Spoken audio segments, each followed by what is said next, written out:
There are a lot of fake business gurus on the internet these days. Whether it's on TikTok or Instagram or even Facebook, they are everywhere. So in this video, I'm going to react to business advice and debunk the bullshit. I do this shit. On the exact checklist. When you start a business and you start spending money, you need an LLC. Then you need an EIN, an employer identification number. Literally Google EIN IRS application. The first links that pop up are going to be scam ads. Do not click them because they're going to charge you, and an EIN is free. I don't know. I think if you need this information, you have no business opening a business. Like, you have to be the village idiot to be like, oh, I need a bank account, I need an LLC and a tax ID number. If you got to watch a video to figure that out, don't start a business. It's like saying that if you're going to open up a restaurant, you need food. Genius. He's a genius, the genius. Okay, so you want to be a restaurant owner. Here's what you're gonna need. You're gonna need food. If you're an entrepreneur and you didn't know, in order to open up a business, you need a tax ID and a bank account and a corporation. Do me a favor, come apply here. Don't go work for yourself. Like, come work for the real experts. I don't care if this is your 10th business. You will need to do those 4 things. I mean, if you're on your 10th business and you don't know that you need a bank account and an EIN number, God bless. This is fun.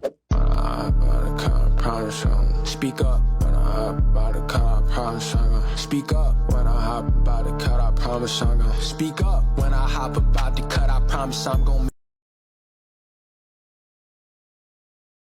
I mean, I guess. If you're going to have and run a business, if you don't understand accounting, you're already behind the 8 ball. Can't you hire a guy that knows how to run But then they still have to communicate to you. There's people that don't understand the concept of, the difference between profits and cash. Oh, your accountant might tell you you're profitable, but your cash is going down. Yeah, so what he's saying is very, very, very important, and it's very true. When I got in business, I probably wasn't the best at numbers. I mean, I was great at math, and I could add and subtract and figure out profit, but I wasn't good from an accounting perspective. And so what I did was I invested in myself, and I took the time to sit with accountants and CPAs and ask them a lot of questions about a P&L statement, about a balance sheet, how they worked, what was important, what to look for, what was retained earnings, what was capital contribution, what was the difference between a long-term liability and a short-term liability, and all these different types of accounting terms. To really take this advice, you can't get into business, feel that you're an expert at this one thing.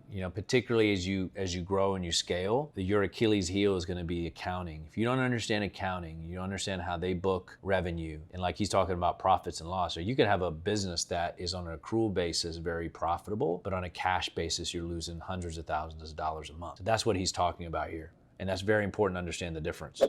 Here's what I did at 19 years old to become a 7-figure entrepreneur, to show you that it's not complicated. First, I started my business in course creation because you can monetize the knowledge you have and make passive income. Then I invested in a mentor to help me actually scale my business. I literally just dropped 20K. Who drops 20K on a mentor? Oh, let me say this. Who drops 20K on a consultant? I'm not a big consultant fan. Consultants are just that. They're consultants. They're backseat drivers. If you're going to give somebody 20 grand, make sure that they're doing it. Get with business owners and people that have done what it is that you're doing at scale and get advice from them, not consultants. Do you want to be the first millionaire in your family? Here are my 3 best tips to help you achieve it. Number 1, start investing early and often. And don't listen to the fake gurus. That's true. So invest early. Don't listen to the fake gurus. A lot of you guys are listening to the fake gurus out there that haven't quite frankly done it. I mean, that's just the reality. Is you're listening to people that have not done what it is that you're even wanting to do. They may talk very eloquently about it and sound intelligent, but they haven't done it. Find a way to save $50 to $100 a week starting out, and let compounding do the rest. That's very important. So I'm a big believer in that. So very early on, I started to take profits every single week, whether it was $100 or $500. And I used to put that into a separate account for investing. Every month or every quarter, I would push myself to increase it. When you get money, I think the real important thing is you got to think with, how can I make more money? How can I take this money and put it maybe back into your business to make more money, or again, diversify? But I would only diversify once you are the leader in your space of what you do. I wouldn't diversify out of fear. That's the mistake people make. If you are starting to make money, is reward yourself. You know, maybe that is buying a watch that you've always wanted, or maybe it's a car, or it's a bag, or it's a trip or something like that. You gotta reinforce the wins. I don't like the people that always are out there, oh, you don't reward yourself, we gotta wait 40 years. So here's 3 of the worst businesses you can start in 2022. Number 1 is a restaurant or a cafe. Unless you have big aspirations to franchise the business, go multi-location, that is actually a hobby business, very low profit margins, high expenses, not a good business. The second business is anything to do with selling physical items. There's too much cost involved in the production of the items, the shipping, the handling, that again, the profit is too small out the other end. And thirdly, this is a category of businesses, anything offline, okay? If you're offline, you're fixed to a location, it's harder to get in front of the right people at the right time and get their attention. You need to be bringing your business online where you can use social media to explode the reach, explode the eyeballs in your business, and grow fast. You're not that guy, pal. Trust me. You're not that guy. I think this guy lost a lot of money in the restaurant business and in the production business. I mean, people making millions of dollars in the restaurant business. Like, look at Nobu. Look at all these restaurants. Look at the guy, you know, the restaurants opening in Miami and all these places. Like, dude, these guys are making millions of dollars. And you're talking about, like, that guy right there just sounds like a scorned woman. Don't get into the restaurant business because the restaurant business is slim margins. Meanwhile, guys making millions of dollars in the restaurant business. Production? Are you telling me that Apple doesn't make any money producing a fucking iPhone? What a ding dong. He probably spent his last $5,000 in a fucking hot dog stand or something. Oh, the restaurant business is not good, is it? It's a bad place to be. The production business, yeah, they're losing much of money on their fucking iPhones, aren't they? Yeah, look how much money they're losing on a, yeah, Tesla's losing tons of money producing those cars, isn't it? If you're seeing this video, chances are you are very much so meant to be rich and you are in alignment with my energy. So here's some advice on how you can attract more money into your current reality. Your circumstances, what is she smoking? Literally do not matter. I come from nothing, zero, broke bitch to rich bitch in less than 1 year. You can tell a different financial abundance story at any point in your journey. The only thing that affects your I bet she's got the men flocking. You know, experience is the way that you utilize the non-physical energy with your thought. Your abundance or lack of it in your experience has nothing to do with what anybody else is doing or has done. It only has to do with your... All right, can I skip to the next video? This is horrible. This is horrible. This is horrible. It only has to do... She's just reading a fucking script. She probably works at Krispy Kreme. Investments never made anyone rich. Investments don't make poor people rich. Investments make rich people wealthy. How many times do I have to say that investing doesn't make broke people rich? Investing just makes rich people richer. So let's say I put $200 into stocks, and after a year goes by, it goes crazy, skyrockets, 50% return. Congrats, I just made $100. What is $100 gonna do for your life? I learned early on that your income is just a reflection of your skills and value you can provide. And the reason why I'm able to run a business that brings in 6 figures a year. First of all, look, don't take any advice from somebody who's got pimples all over his face. Like, he's showing that he's got income in here. $257,000, you couldn't have bought no Proactive. You couldn't have got some Proactive and take care of your skin shit, fix all that shit. Come on. Come on, man. Come on. And investing... Am I right or right? Am I right or am I right? You got $257,000, bro. You couldn't take care of your skin shit. Can we get his address? We mail his ass some Proactive. Can we do that? Amal, seriously, can we mail him some shit? Some Proactive or something? Get that motherfucker a box. Get him a box.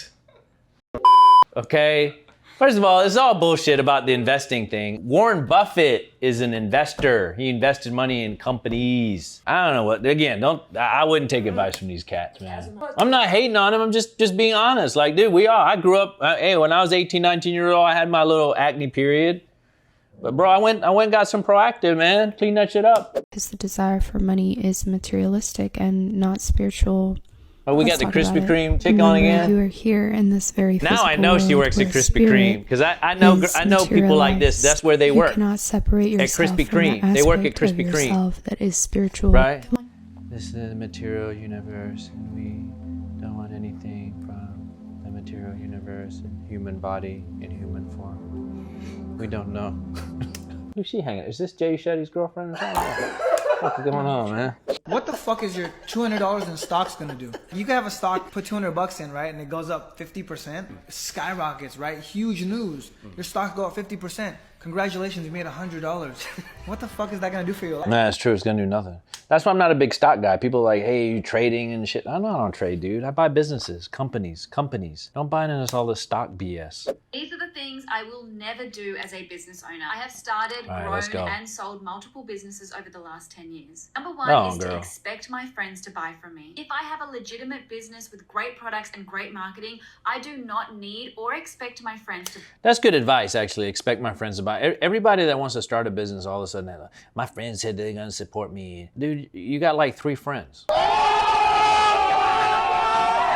Every friend that you have, the 3 or 4 or 7 friends, gonna buy your fucking product every month? No. So don't count on your friends. I would never be caught dead featured in Vogue or any other luxury magazine. Unless I am the main cover story, I don't want a bar of it. It does nothing for sales or your website traffic. I think that's a little dumb. Like, you telling me if Vogue magazine called her and be like, hey, we want to do a story about you, you're gonna say no? I mean, it's an international magazine. That's dumb. I would do it. Dude, if your Vogue magazine, y'all wanna hit me up, hit me up. Come open my office with me. So I just start by unlocking the door and going in and turning on the lights. I am still making this office homey, so bear with me on that. But set down my keys in my bag, said hey to Nug. He doesn't stay here, he came in with me.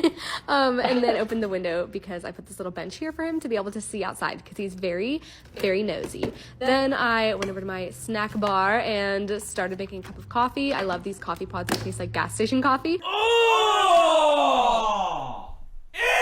Dude! What the fuck? And my little cute pink Keurig is amazing. Forgot to put a cup in, so ran to the bathroom to grab our Daydreamers Club mug and ran back to the Keurig just in time to get the mug in there. And can someone explain to me why my coffee splatters everywhere? I'm so confused. Anyways, then I admired my pink treadmill. I did an unboxing of this if y'all saw it on my TikTok. Jesus. My Chris Bills routine.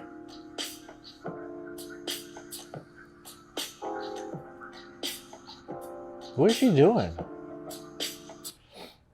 What is that?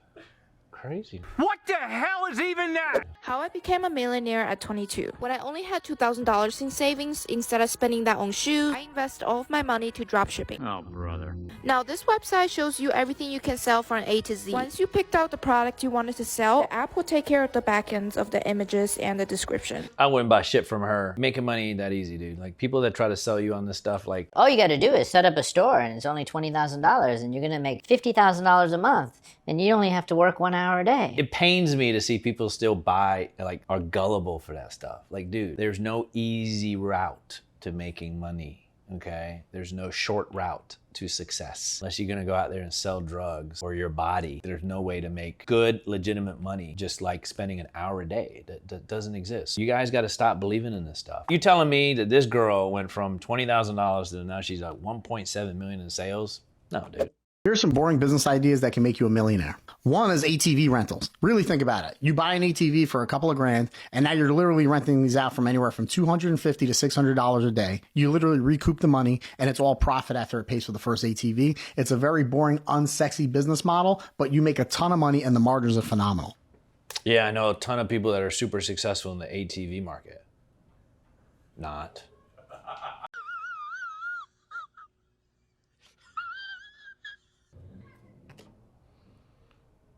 The end. I hope that was informative for you guys at home watching this. Like, you're getting real advice from a real businessman. Look it up, look me up, actually run a company, actually do this stuff, have employees and products, things we sell. We have a tax ID number, we have an LLC, we have a website and all that stuff. So we're like super legitimate. Yeah.